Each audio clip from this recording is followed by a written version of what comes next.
Good evening. Thank you for tuning in to Pillow Talk, late nights, early mornings. Today is March the 23rd, Wednesday, March the 23rd, 2022. And again, like I said, it's late nights, early morning. I hope you guys have your pillow. Today we're going to be talking about self-love matters, like Black Lives Matters, all cops' lives matters, all life matters. But nobody is talking about how much self-care matters. Guys, self-care matters. Take care of yourself. Today, you are listening to your host, Natasha Pierre Hunter, and I have my guest co-host starring Janelle Hunter. Janelle, do you want to say something? Good morning, good late night. Got some feelings. Bring up the time. Yes. Late nights, he's eating his late night snack, his little salad, kale salad. What type of dressing you got on your salad, or do you have dressing at all? Oh, got me a little bottle of grapeseed oil and some seasonings I mixed up at the house before I left. Look. One That's thing part of my self-care. I love that. One thing about this I noticed, because guys, guess what? I went 2 weeks already without eating meat, and I was being very creative. I realized oyster mushrooms in the air fryer, you can make it taste sort of like what's that thing is? Fatback. Oyster mushrooms in the air dryer. Not the air dryer, but the air fryer. It tastes like not fried mushrooms, but fatback.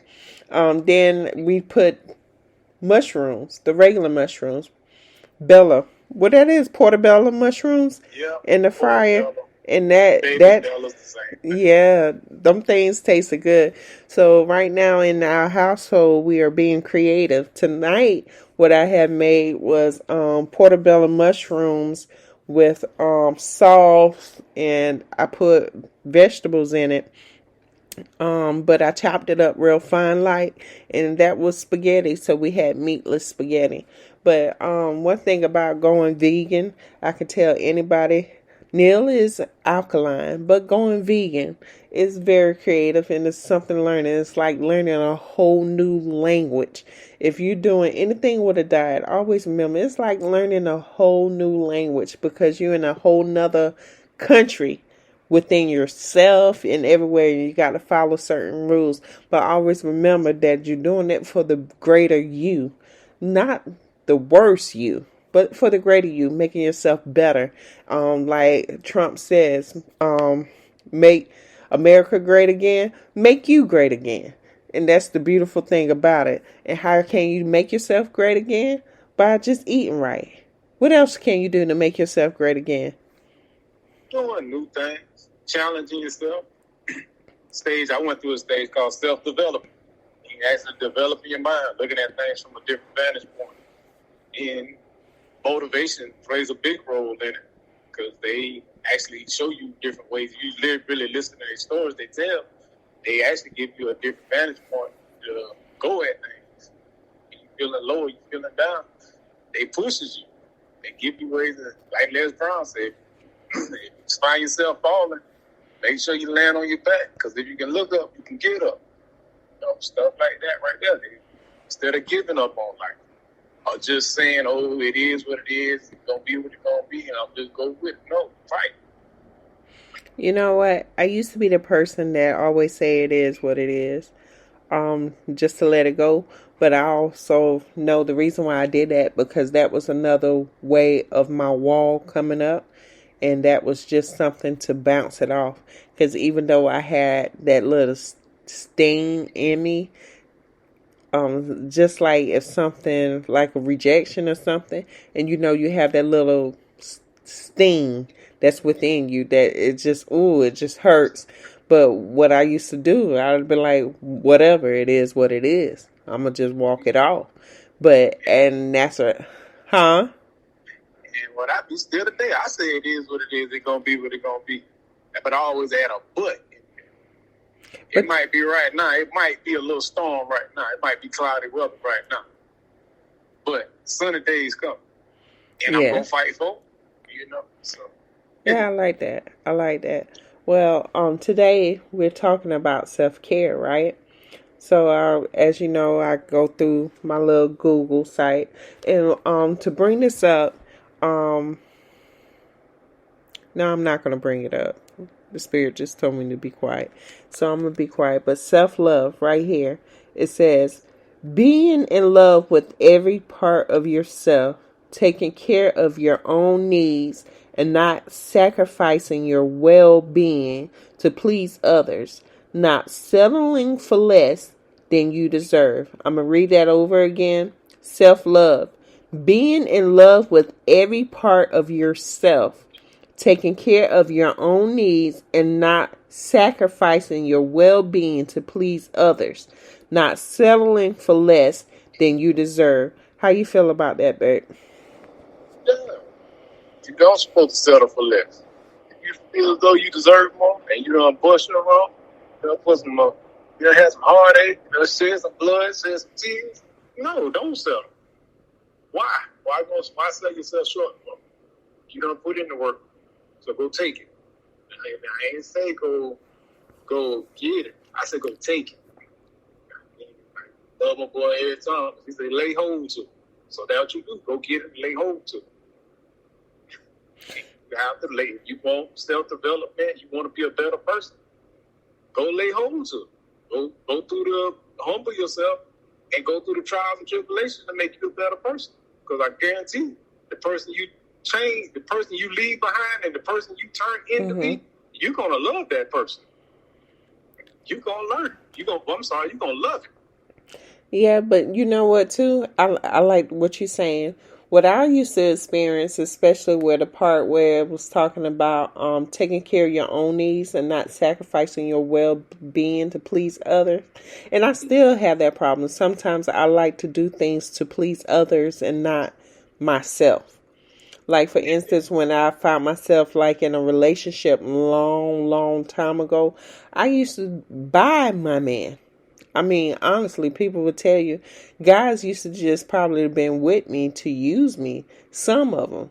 You know what I'm saying? So it got to the point where I was like, why am I doing this? Or people will be my friends so they can get something from me.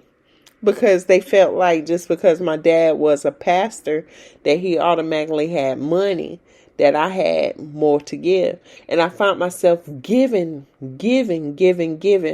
think Terry's the one who brought it to my attention that I am an emotional giver. If somebody come to me crying and I have my last dollar, I'm going to give it to them. And the only thing they have to do is just cry. But I don't go and seek God first to see should I do it. You get what I'm saying? So sometimes I realize I shop and I give off of emotions. Like, you remember when MJ birthday and I forgot it. I almost bought her the whole store. And I was like, Lord, that's the emotional giving part of me. You get what I'm saying? Where I should just stop and be like, okay, stop trying to please people, because at the end of the day, you could buy somebody whatever it is. You could buy somebody the whole world. But if you piss them off one day, they're going to forget about the whole world that you gave them. What you mean by that? Huh? I kind of had to learn the hard way myself. I do mechanic work. And so I would feel bad because I know how important it is for people in their cars. That's your only means of transportation. Hey, you need a part. Yeah, sometimes I would actually go and if you didn't have enough for the part, I would get it. And I would say, well, okay, just pay me back. Sometimes I get paid back, sometimes I did. So I had to learn that myself. Hey, if you went to a shop or someplace else, you got to come out of pocket. You got to pay for that. Mm-hmm. They didn't care nothing about it. And what the person do? They went and paid. So I had to learn that also. Yeah, and it's like, and it's something like with family. I mean, significant others. Like on Steve Harvey, on the Strawberry Letter, this lady was talking about her daughter and basically was saying that her daughter was involved with a hobo, but why the reason why they called him a hobo, but it sounded like he was a bum, was because the daughter was doing all of the investing, but he wasn't investing anything into the daughter. Like he wasn't working. They was trying to give him a job. He said that he was a free spirited person. He didn't have to work out on anybody's job. So they seen that he was basically draining their daughter. But the daughter loved him, and the daughter was like, that's modern day love. But to me, I think that the daughter forgot how to take care of herself. Because I've been there and I've done that. So I couldn't criticize her. I couldn't say she was slow or dumb. But sometimes we as women, when we are so independent and so strong-minded, and I would like to say alpha female, but some people say there's no such thing as being an alpha female. But when you like a strong-minded female and the first person that shows you attention, you gravitate to them. And it's like you want to nurture them because you see the best in them, but they don't even see it within themselves. But then we get caught up because they probably do see the best in them, but they just like the fact of how we nurturing them, and they become users. Yeah, but some people just have a good heart. Some people are just really good-hearted people by nature, and all woman. I know I'm like that. But you get used though. Yeah, you get used, but it seems one thing I done figure out about it though, it usually come back to me 10 times done. Yeah, now that's true. That's true. But you doing out of love.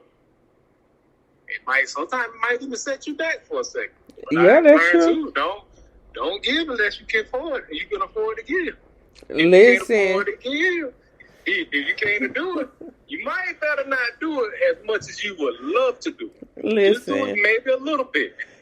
I used to let people, you're right, because I used to let people borrow money from me, but now I learned, listening to Dave Ramsey and all of these great artists and stuff out there, motivational speakers, and how they say that you don't let anybody borrow. If you don't have it to give, you keep it. You know what I'm saying? So I'm learning to, if I don't have it, and I suffer with shopping and stuff like that. I mean, but it gets to the point where I'm learning that if I don't have it, sit down. Just sit down and let your money accumulate. The thing I learned, I give what I can afford to give. And that's what I do. I pull my little fingers out, count my fingers, add up little bills. I can do that. Now move on. But then I don't expect to get it back. See, when you don't expect to get it back,